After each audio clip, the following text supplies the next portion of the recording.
Hey, happy day. I have a really good friend. He went to prison for something he didn't do. He didn't wipe his fingerprints off of the gun.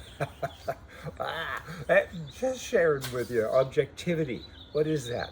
All of the people, many of the people at least, with regard to newspapers and media giants, they're saying, hey, there's too much objectivity, we got to get rid of that, and we want to replace it with total diversity, because media has been led by old white guys, and their worldview has kind of been expressed for a long time, and we want to change that. We no longer want to be objective. What does that mean? I don't know. That's just crazy talk, right?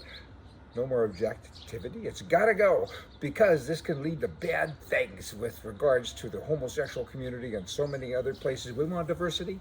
What about news? Old-fashioned news, kind of, if you see something, kind of tell it like it is. Give news, right? They don't do that. Their news is bad news, fake news. You pick it, it is. In Canada, free speech is over. There's no objectivity there anymore because there is a dictatorship going on, and old English law allows that to happen because they don't have a constitution. Some Canadians say, but there is a constitution. No, there isn't.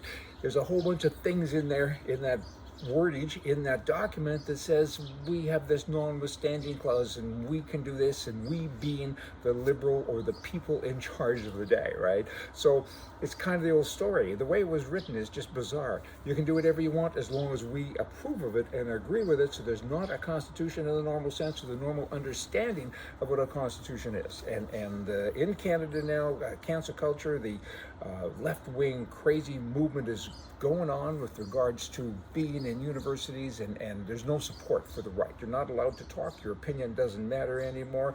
The free speech thing is not only under attack, they're kind of winning the war, they being the liberal government, right? I mean, they're censoring the internet and all kinds of bad things. I like what Tucker Carlson said, let's invade Canada. Yes, do something. I mean, save it.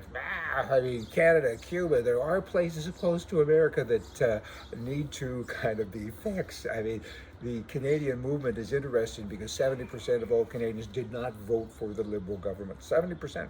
So it's a minority government that's doing majority kind of things, or major things, I should say, because the majority doesn't like that. There's 100 jumping, keeping up now. There is a 101-year-old man in Saskatchewan. He was a school principal at a residential school, and recently he was informed that the Prime Minister of Canada was coming to visit him, and he had a fit, and he said he's a liar, everything he says about the schools is wrong, it's a lie, and I won't see him, and thank you very much and have a nice life. That's kind of interesting stuff. Hey, but then back to Canada again, because this is of concern to the free world. Canada now, you see that sun coming out, by the way, behind me? I'm outside in my yard. Kind of cool. I mean, I got lemons behind me, and I got oranges in front of me, and I got birds over top of me singing, and now the sun's coming out, and there. Hey, can you see me better? Anyway, what's happening is with Canada, it does impact the world, the free world, because it's trend setting, and other countries, need to pay attention. Move over there. Is that better? That's worse. And it's a bad thing what's going on. And now Trudeau, the Prime Minister, has this word that he's using called the just transition. I'm going to just transition everyone into new places. He's referring to, in this case at least, to the oil industry. I'm going to transition you from that over to the green energy part, which of course will be a huge failure. We'll set everything back, zillions of years.